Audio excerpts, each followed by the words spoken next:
Yo, dudes, the Empire's pretty chill. Maybe you could, join it or something.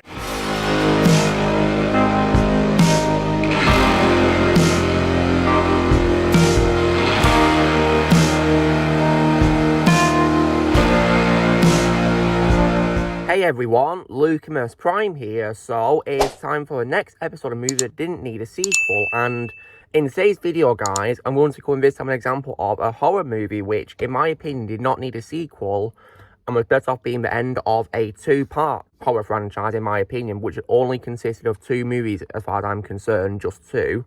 And this film, of course, which I think did not need a sequel, is also directed, of course, by a singer who I have listened to many songs for, and who has also directed his own movies. And this film, which I think did not need a sequel, is, of course, 2005's The Devil's Rejects.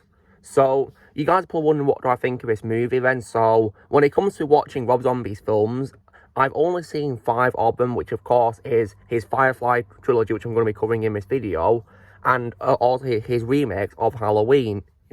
And while I am not a fan of the Halloween remakes, especially Halloween 2, whose remake, in my opinion, that movie is absolute trash, I do, however, really love The Devil's Rejects, and its predecessor, House of 1000 Corpses, I think, in my opinion, is also decent as well. This one, however, I definitely do love, and I would consider it to be my personal favourite film by Rob Zombie. And if you guys wonder who my favourite character is in these two films, it is most definitely Captain Spaulding, played by the legendary Sid Haig, may he rest in peace. Captain Spaulding is just a very iconic horror character thanks to these two movies. And the film, it definitely is, in my opinion, a lot of fun to watch, and it's probably, in my opinion, the best out of the films I've seen by Rob Zombie. And so when it comes to, of course, why I think it did not need a sequel, this film, in my opinion, had a phenomenal ending because it ends, of course, with a Firefly family, of course, seeing that, of course, there's a police barricade ahead of them, and Otis realises they're not going to make it out alive, so he wakes up, of course, baby Firefly and Captain Spaulding, and he hands each of them a gun, and they speed towards the barricade with their guns blazing as the police return to fire, and the screen fades to black. So it is strongly implied that they went down fighting, and that is, of course, how their stories ended, defeated. So that is where I would regard it as the end of the Firefly franchise, but unfortunately, however, despite this film having a really amazing ending, which, confirmed the defeat of the Firefly family, because there's no way they're making it out alive, surely, they unfortunately, however, did a sequel to this movie, and they also released it way too late as well, 14 years later as well, guys. And that film, of course, was none other than 2019's Free From Hell. Oh my god. Compared to House of 1000 Corpses and The Devil's Rejects, which I really enjoyed watching, I absolutely hated this film, and I'd regard it as one of the worst horror sequels I've ever seen in my life. I thought it was absolutely terrible, in my opinion, and this is also one of those examples of when you should let these horror characters stay dead, because this film somehow makes the characters survive what happens to them at the end of Devil's Rejects. And it makes absolutely no sense how they miraculously survive like that. It doesn't make any sense at all. And what's also unfortunate is that my favourite character, also as well, in my opinion, doesn't have anything to do with this film. Now, it is, however, for understandable reason, because Sid Haig was unfortunately in very poor health when this film was made. So he only was able to do one scene in the film, so pretty much a cameo appearance, where Captain Spaulding is being interviewed in prison, and seeing Sid Haig really brought my heart, because he was really skinny, and you could tell that he was really tired, because apparently he was really tired filming that one scene alone, so poor Sid.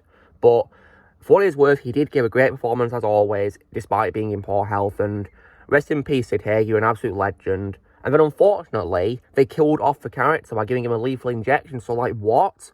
Couldn't you just let the character just stay in prison? That's just ridiculous. So, I really do feel that they really ruined Captain Spaulding in this. They should have just let him stay in prison. But unfortunately, no, they had to kill him off, which really breaks my heart, considering this was sadly one of Sid Haig's final films before he died, rest in peace. And this film, in my opinion, was just an absolute joke. And the fact that Sid Haig was in poor health was probably a sign that they shouldn't have done the film in the first place, because you can't do a Firefly film without Captain Spaulding, of course. But despite this, though, they still went and did this movie. Like, I have no idea what they were thinking making this sequel at all, because it was terrible in my opinion. It was also boring too. They also as well gave Alien Free Cliche not just to Captain Spaulding, but also as well to Danny Trejo's character as well, which of course is Rondo. Like, that really angered me a lot, because I really liked Rondo. Danny Trejo played him really well, and I hate how he got killed off. That really annoyed me a lot. Like, how could we do that to him? And the film, in my opinion, compared to the previous two films, in my opinion, was boring as hell.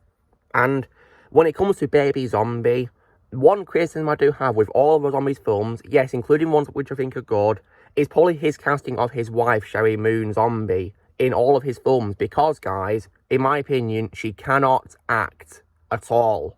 So, I really do feel that in all these films, she's a massive example of a big miscast, because she can't act at all, and this film, in my opinion, is where I can't tolerate her at all compared to the previous two films, because as much as I like the previous two movies, she's my biggest bad quality with them because she can't act. And in this film, I feel that, in my opinion, she was at her worst when playing Baby Firefly, in my opinion. So this film, in my opinion, was absolute trash, and does not need to exist at all, because it made the Devil's Rejects pointless and just completely ruined it. So I was very angered by what we did with this, and I will say as well, guys, that if I wasn't watching this film for your benefits, I'd have probably turned it off after the death of Captain Spaulding and Rondo, because, in my opinion, that was where the film completely died. Like, it was just absolutely ridiculous. Like, you make their defeat in a previous movie pointless, the Firefly family, and then you bring them back in this, and then you send off Captain Spaulding like that. Just ridiculous. Like, I couldn't believe what we did, and of course, this film took way too long to make as well. 14 years, just ridiculous. Like, why wait so long? Then again, of course, this film wasn't even needed in the first place. It was just absolutely terrible, in my opinion. And when it comes to what I'm going to own, guys, I'm hoping to one day just buy the first two films, and I really don't want to buy Free From Hell at all, because I think it's atrocious and a massive disgrace to a Firefly franchise, in my opinion.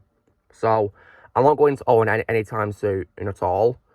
I mean, unless, of course, I've got to buy it as the trilogy. If there's no other way of buying the movies. If it's just a trilogy, then I guess I have to accept it. But at least I can one day post a trash talk of Free From Hell, though. But I will give positive review for Devil's Rejects, though, of course. And the Doors was over in the House 1000 Corpses is decent too as well. But as far as I'm concerned, guys, there's only two films which I can accept as canon. Just two. Devil's Rejects, in my opinion, ended the franchise perfectly. And I really wish it stayed away, but sadly not. So anyway, guys, this is me covering why, in my opinion, The Devil's Rejects from 2005 is definitely a big example in the horror movie territory of a film that did not need a sequel. And because I really do feel that it ended it perfectly, and Free From Hell really ruined that. It was also because of Free From Hell that I also have no interest in watching any more films by Rob Zombie. For example, I refuse to watch The Monsters because I've not heard good things about it, which doesn't surprise me. So I'm definitely not going to be watching that anytime soon. I refuse to. And I refuse to watch any other films Rob Zombie is doing nowadays, if he's doing any more films. As far as I'm concerned, guys, he needs to retire from making films and return to doing singing only, as far as I'm concerned. So, long story short, to me, The Devil's Rejects is the end of a Firefly franchise. There's only two films in that franchise to me. House of 1000 Corpses and The Devil's Rejects. So, you know the drill, guys. He's basically covering why Devil's Rejects did not need a sequel, so be sure to give this video a like. Also, be sure to know in the comments what you guys think of Devil's Rejects. If you've seen it, a constable, what you think. Do you need a sequel on a constable, what you think? Also, be sure to join Team Prime by pressing subscribe in this coming future. If you would like to be a member, you can press on using a piece of or your subscription, and I'll see you all later.